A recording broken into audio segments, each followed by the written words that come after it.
দর্শক, অনেকদিন পর একটা সত্য ঘটনা উদ্ঘাটিত হলো বা সত্য তথ্য প্রকাশ পেল বলা যায়।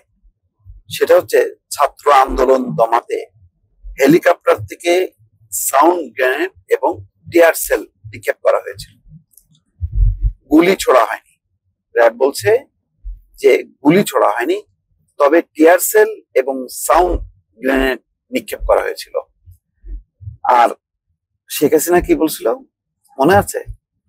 যে হেলিকপ্টার দিয়ে পানি ছেটানো হয়েছিল, যে আগুন লাগানো হয়েছিল যে সমস্ত ভবনে, সেটা নিভাতে পানি ছেটানো হয়েছিল, আর যারা আটকে পড়ছিল তাদেরকে উদ্ধার করা হয়েছিল।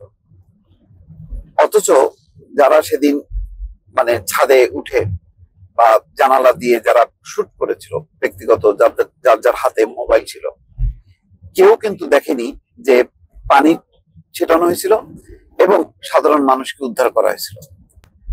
দর্শক বুঝতে পারছেন তারা মিথ্যাচার। আমি ভিডিও এডিটরকে বলবো অংশবিশেষ একটু দেখানোর জন্য শেখ হাসিনার বক্তব্যটা, যে ব্যাপক অভিযোগের পর তিনি সেদিন কি বলেছিলেন। আগুন দাউ দাউ করে জ্বলছে, তখন আমি হেলিকপ্টারে করে পানি দিলাম। পরিষ্কার করে সেদিন বিটিভি সহ সমস্ত মিডিয়াতে তিনি বলেছিলেন যে হেলিকপ্টার থেকে আগুন নেভাতে পানি ছিটানোর কাজে ব্যবহার হয়েছে হেলিকপ্টার এবং উদ্ধার করা হয়েছে মানুষজনকে। সম্পূর্ণ মিথ্যা। আজকে র্যাবের প্রেস কনফারেন্সে এই বিষয়টি আরো পরিষ্কার করেছেন সংবাদ সম্মেলনে। সেটি হচ্ছে র্যাবের আইন ও গণমাধ্যম শাখার পরিচালক মুনিম ফেরদৌস। মুনিম ফেরদৌস আরো বলছেন যে কোটা সংস্কার আন্দোলনের সময় যাদের সম্পৃক্ততা আছে, ভিডিও দেখে দেখে তাদের গ্রেপ্তার করা হচ্ছে।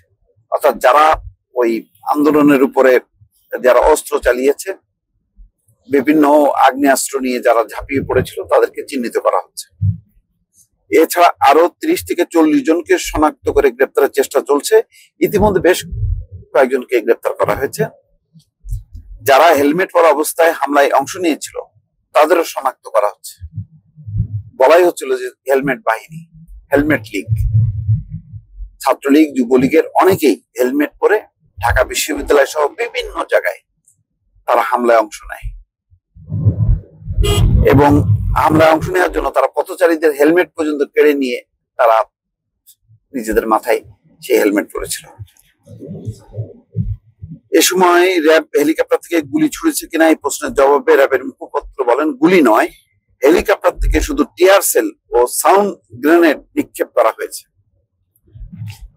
বাংলাদেশের ইতিহাসে কখনো শুনেছেন যে হেলিকপ্টার ব্যবহার হয়েছে টিয়ার সেল এবং সাউন্ড গ্রেনেড নিক্ষেপ করার জন্য? সেটিও করা হয়েছে। মানে রীতিমতো একটা যুদ্ধ।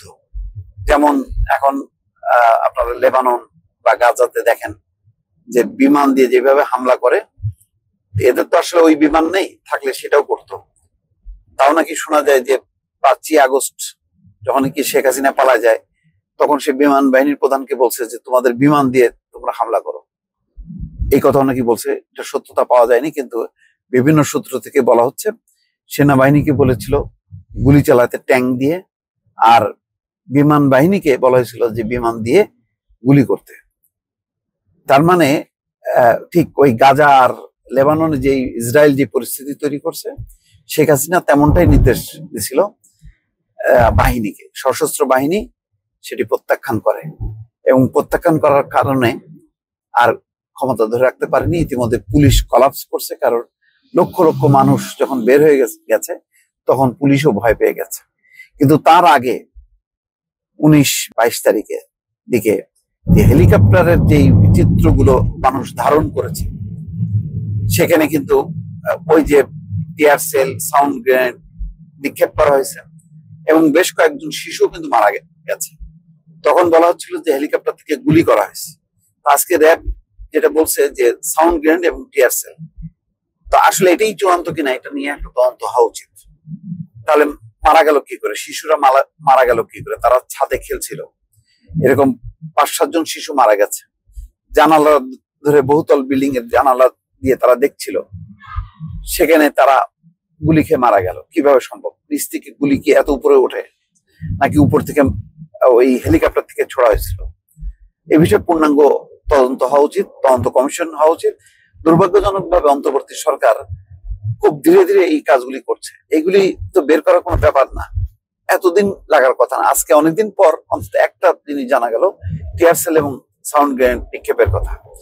গুলি যে করেনি সে ব্যাপারে আরো বিস্তারিত তদন্ত হওয়া উচিত এবং পূর্ণাঙ্গ তথ্য জাতির সামনে আনা উচিত এবং দেখানো উচিত যে শেখ হাসিনা আন্দোলন দমন করার জন্য কতখানি বেপরোয়া ছিল এবং কত নৃশংস পথ সে অবলম্বন করেছিল। দর্শক ভালো থাকবেন, আল্লাহ হাফেজ।